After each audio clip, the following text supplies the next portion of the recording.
Academy. It is an extracurricular activity that we do. We do that one afternoon a week for an hour and a half, and we also have 3 lunchtime sessions. So we've got grade 5 and grade 6 students that come into that program to go as far as they can possibly go in robotics. So as they go through their digital technologies, they do a half-hour a week lesson. The units evolved from being a scratch and online coding focused lesson to a more real world application. So they go through, they design these robots that can, or design the algorithms for these robots to move through a maze and rescue a koala. So we made a shift from the coding online and doing the virtual side of things to the more real world application of using robots. So we look at what actually happens in the real world. How can we make changes to that robot? What sensors on that robot can we use to actually make it so it does travel in a straight line? How can we make it turn left at 90 degrees every single time? And where would that be in the real world?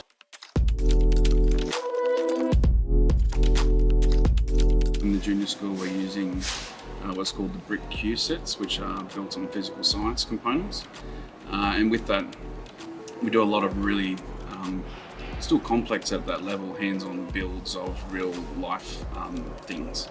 And it's a way to explore their world around them through a tactile means. We continue with that into year 3 and 4, and then we move into the Spike Prime, which is our robotics solution in 5 and 6 as well. So we do dabble within some other different products along the way with that, but specifically we've chosen Lego to be able to deliver that scope.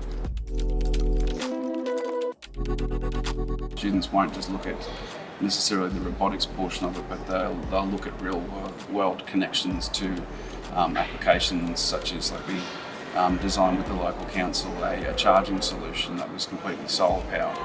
So they had an electric bus system that they were pulling out, and then part of the rebuild of that was actually building into the armrest now that actual wireless charging. Not only are they being valued by industry professionals and having that experience of being able to liaise and work with all these different people and build those community partnerships, but they see it next time they catch a bus, like that's my idea. And that for a kid is huge. Using the robots in the classroom, every single thing that we do there is group activities. So we don't do anything individually when it comes to the robotics. That way we can get the collaboration between those students. They've got a rough plan on their, either on their QLearn or through their OneNote, and it guides them of where they need to be by the end of a season. But working collaboratively has just changed the game with it. We can't do it without that. It means you can halve the amount of robots that you have in the room. It gives them plenty of space, and they can just have that constant feedback with each other of how we can do it, what we're going to do next, and where we go from here. Well, what I love about it is you get to have like fun, and you get to learn, and you get to like feel like what's it like in the future. Like you get to learn the basics before if you want to be an engineer, you can do that, and like it's really exciting and fun.